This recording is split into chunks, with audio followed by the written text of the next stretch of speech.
آپ کو ریمائنڈ کراتا چلوں کہ سید سعد قادری انگلش چینل ایک ہے، اور اسی طرح میں نے ابھی ریسنٹلی سید سعد قادری قرآن ریسیٹیشن کا چینل بھی لانچ کیا ہے۔ تو ان دونوں چینلز کو وزٹ کرنا، انہیں سبسکرائب کرنا، ان میں ویڈیوز دیکھنا نہ بھولیں۔ ان دروس کی MP3s حاصل کرنے کے لیے میرے واٹس ایپ گروپ کو جوائن کریں، اس ویڈیو کی ڈسکرپشن میں لنک موجود ہے۔ السلام علیکم ورحمۃ اللہ وبرکاتہ۔ ایک بھائی نے بڑے عرصے سے سوال پوچھ رہے ہیں، مجھے اس کا جواب دینے کا موقع نہیں ملا کہ جنت میں کیا سنہرے بالوں والی، جن کو آپ بلانڈس کہتے ہیں، اور نیلی آنکھوں والی بلیو آئیڈ، اسی طرح گرین آئیڈ گرلز ہوں گی کہ نہیں ہوں گی، یا صرف حوروں کا جہاں ذکر ملتا ہے تو سفید رنگت کا ذکر ملتا ہے اور کالی آنکھوں کا ذکر ملتا ہے، اور حور لفظ کی جو تشریحات آتی ہیں کتابوں میں تو اس میں بھی یہی سننے کو ملتا ہے کہ سفید اندر آنکھیں ہیں اور اس میں کالا آئرس ہے۔ تو سوال یہ پیدا ہوتا ہے کہ بھائی سفید رنگت والی تو ہیں، تو پھر نیلی آنکھوں والی اور سنہرے بالوں والی، تو اس کے متعلق کچھ تو کہیں تو آتا ہوگا۔ جب یہ باتیں میں سنتا ہوں نا تو مجھے ایک شاعر ہے، اس کا ایک مزاحیہ اس نے شعر لکھا تھا، وہ ایک پرانی نظم ہے کہ کو بکو پھیل گئی بات شناسائی کی۔ اسی طرز پہ اس نے لکھا کہ ہوں میں مسلم مگر ایک شوق عجب ہے مجھ کو، ہوں میں مسلم مگر ایک شوق عجب ہے مجھ کو، لڑکیاں مجھ کو پسند آتی ہیں عیسائی کی۔ تو کہنے کا مطلب ہے کہ چونکہ اب وہ دیکھتے ہیں تو وہ کہتے ہیں کہ یہ اگر ملے گی نہیں ملے گی، ہمیں تو یہ پسند آتی ہے، ہوتا ہے نا۔ دیکھیں قرآن کریم کی بعض آیات آپ کے سامنے رکھتا ہوں۔ اللہ تعالیٰ نے فرمایا قرآن کریم میں سورہ زمر میں کہ لَهُم مَا يَشَاءُونَ عِنْدَ رَبِّهِمْ، ان کے لیے اپنے رب کے پاس وہ سب کچھ ہے جو یہ چاہیں۔ اسی طرح سورۃ الشعراء میں اللہ تعالیٰ نے فرمایا کہ لَهُم مَا يَشَاءُونَ عِنْدَ رَبِّهِمْ ذَلِكَ هُوَ الْفَضْلُ الْكَبِيرُ، اور ان کے لیے ان کے رب کے پاس وہ سب کچھ ہوگا جو وہ چاہیں گے، اور یہی ان کے لیے بہت بڑی فضیلت ہوگی۔ پھر فرمایا سورہ قاف میں کہ لَهُم مَا يَشَاءُونَ فِيهَا وَلَدَيْنَا مَزِيدٌ، ان کے لیے اس میں وہ سب کچھ ہوگا جو وہ چاہیں گے، اور ہمارے پاس مزید بھی بہت کچھ ہے۔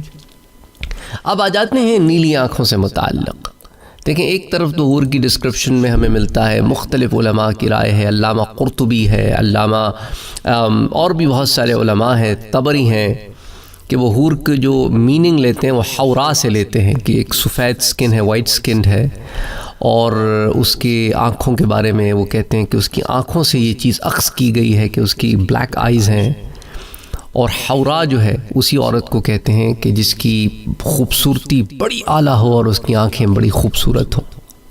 تو اس کی پھر مزید تفصیلات آتی ہیں تفسیر القیم میں، اور اسی طرح معانی القرآن و اعرابہ میں، پھر تفسیر قرطبی میں، تفسیر طبری میں، مختلف کتب میں اس کی پھر مختلف تفصیلات آتی ہیں۔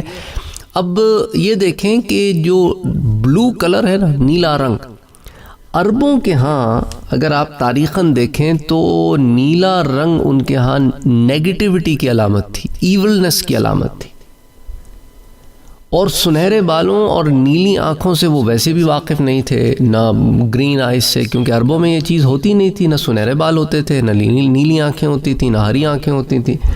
خاص طور پہ نیلی آنکھوں اور سنہرے بالوں سے وہ عرب کا کلچر ہی نہیں تھا، وہاں صحراؤں میں آج بھی ایسے لوگ نہیں ہوتے۔ وہ تو اب گلوبل ولیج ہونے کی وجہ سے آمد و رفت کا ایک سلسلہ شروع ہوا ہے، لیکن پہلے تو ایسے حالات نہیں تھے۔ تو کہنے کا مقصد یہ ہے کہ ان کے ہاں جو ہے یہ نیلا رنگ جو ہے یہ بڑا نیگیٹو لیا جاتا تھا۔ مثال کے طور پہ سورہ طٰہٰ کی آیت نمبر 102 میں اللہ تعالیٰ فرماتا ہے کہ یوم ینفخ فی الصور، جس دن سور پھونکا جائے گا، وَنَحْشُرُ الْمُجْرِمِينَ يَوْمَئِذٍ زُرُقًا، اور ہم مجرموں کو اس دن اکٹھا کریں گے اس حالت میں کہ ان کی آنکھیں نیلی پڑی ہوں گی، یعنی کہ اندھے ہوں گے۔ نیلی پڑی ہونے سے مراد یہاں پہ اندھا پن ہے، نہیں، یا یہ نہیں ہے کہ ان کی آنکھیں جو ہیں وہ بلو کلر کی آنکھیں ہونا کوئی بری بات ہے۔ تو اینی وے، تو ان کے ہاں یہ جو نیگیٹو کونوٹیشن سی اس سے متعلق۔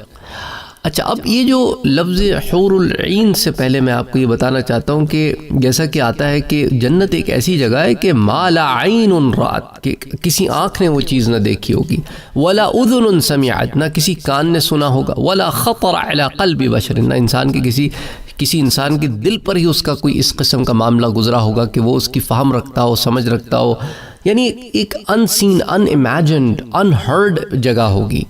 اور اس کے بارے میں نے یہ بھی بتا دیا آپ کو کہ جو دل چاہے گا وہ بھی ملے گا۔ اچھا، پھر وہاں پر ایسے بازار بھی ہیں جہاں پہ مختلف شکلیں بھی بدلی جا سکتی ہیں، پچھلی شکل زائل ہو جائے گی، نئی شکل مل جائے گی۔ اچھا، اب یہ جو لفظ بید ہے نا، سفید، ابیض، یہ لفظ بید سے آتا ہے، اس کا مطلب ہے ٹو لے ایگز، اور اس لیے انڈے کو بھی بیدا کہتے ہیں۔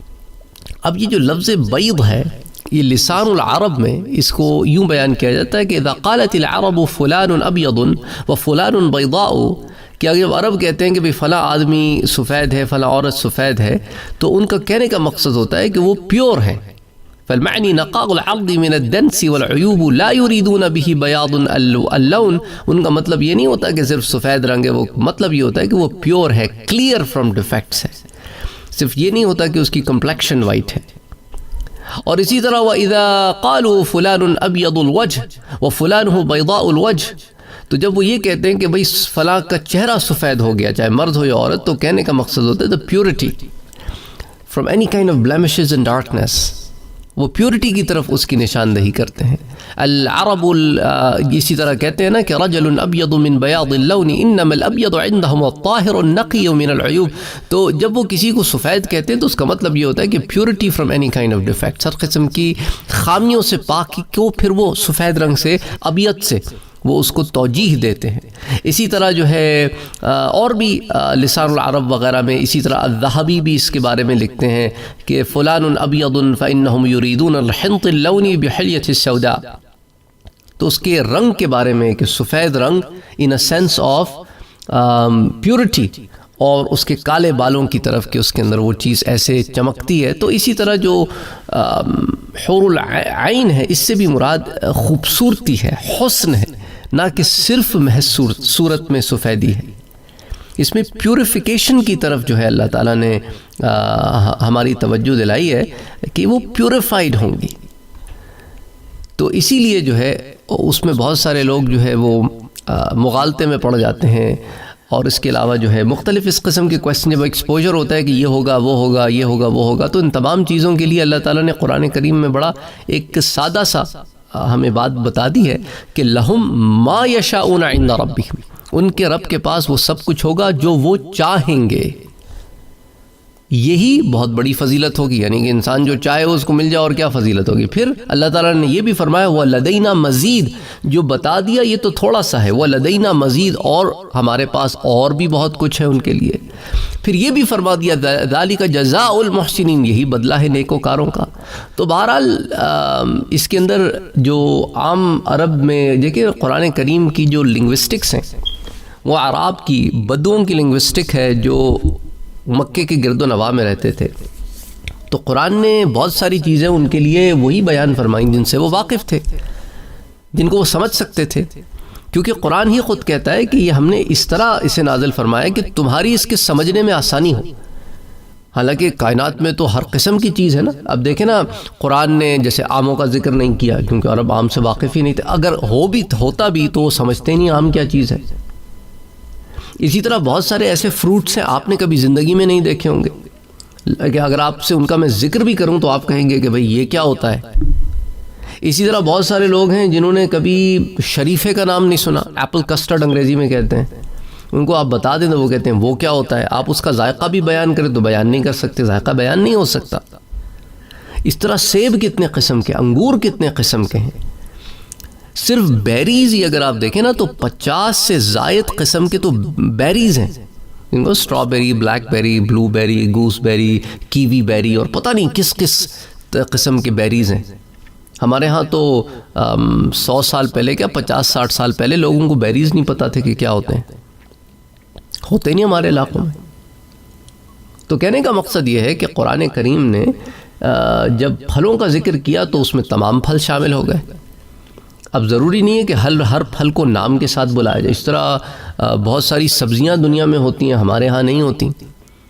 باہر نکلتے ہیں آپ، باہر کے ملکوں میں جاتے ہیں، ایکسپوجر ہوتا ہے تو پتہ چلتا ہے کہ یہ بھی ہے، یہ بھی ہے، یہ بھی ہے۔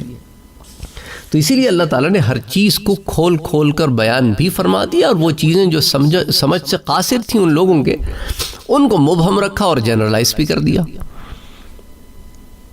تو اس لیے آپ ٹینشن نہ لیں بیسکلی۔ تو وہ شعر جو میں نے شروع میں آپ سے کہا تھا وہ مزاحیہ کہا تھا، لیکن چکر سارا یہی ہے کہ لڑکیاں مجھ کو پسند آتی ہیں عیسائی کی، ہے نا۔ اینی وے، اپنا اور اپنوں کا بہت خیال رکھیے، ٹینشن مت لیجیے، آپ اپنا کام کرتے رہیے۔ آپ نے کیا کام کرنا ہے؟ آپ نے تقوی والی زندگی، نیک زندگی گزارنی ہے، اچھی زندگی گزارنی ہے۔ لوگ پوچھتے ہیں کہ میں کیسے کیا عمل کروں؟ دیکھیں، 3 زاویے ہیں زندگی کے، ایک آپ کے رب کا آپ پہ حق ہے، ایک آپ کا خود پہ حق ہے، اور ایک اللہ کی مخلوق کا آپ پہ حق ہے۔ تو رب کا حق ادا کرتے رہیں فرائض کی صورت میں، واجبات کی صورت میں، گناہوں سے بچ کے، نیکیاں کر کے، اور اپنے آپ کو بھی خیال رکھیں، کھانا پینا، سونا، اٹھنا بیٹھنا حسب استطاعت جو بھی ہو، اور اسی طرح مخلوق کا بھی حق ہے، جو مخلوق ہے اس کا بھی حق ادا کریں۔ بیلنس کرنے کی کوشش کریں اپنی طرف سے جتنا کر سکتے ہیں۔ کار خیر صرف پیسے سے تو نہیں ہوتا، کار خیر تو دعا سے بھی ہو جاتا ہے، کار خیر تو مسکراہٹ سے بھی ہو جاتا ہے، کار خیر تو سلام سے بھی ہو جاتا ہے۔ تو کار خیر کرنے کے بہت سارے طریقے ہیں، کہ صرف یہ تو نہیں ہے کہ صرف مال ہی خرچ کریں گے تو کار خیر ہوگا۔ کسی کی جسمانی مدد بھی ہو سکتی ہے، روحانی مدد بھی ہو سکتی ہے۔ یہ سب خیر کے کام ہیں خلقت کے لیے۔ جس کی جو استطاعت ہے، جس کی جو حیثیت ہے، جو کر سکتا ہے، وہ اپنی طرف سے کوشش کرتا رہے، اپنی نیتوں کو خالص رکھیں، اور بس، اور میں اس سے زیادہ اور کیا کہوں۔ السلام علیکم ورحمۃ اللہ وبرکاتہ۔ ان دروس کی MP3 حاصل کرنے کے لیے میرے واٹس ایپ گروپ کو جوائن کریں، اس ویڈیو کی ڈسکرپشن میں لنک موجود ہے۔ آپ کو ریمائنڈ کراتا چلوں کہ سید سعد قادری انگلش چینل ایک ہے، اور اسی طرح میں نے ابھی ریسنٹلی سید سعد قادری قرآن ریسیٹیشن کا چینل بھی لانچ کیا ہے۔ تو ان دونوں چینلز کو وزٹ کرنا، انہیں سبسکرائب کرنا، ان میں ویڈیوز دیکھنا نہ بھولیں۔ اگر آپ نے ابھی تک ہمارے چینل کو سبسکرائب نہیں کیا ہے تو سبسکرائب کا بٹن دبائیں، بیل کے آئیکن کو پریس کریں تاکہ آپ کو ریگولر نوٹیفیکیشن اپڈیٹس مل سکیں، اور آپ ہمیں ہمارے لائیو سیشنز میں بھی جوائن کر سکیں۔ ویڈیو پسند آنے کی صورت میں لائک، شیئر اور کمنٹ کرنا نہ بھولیں۔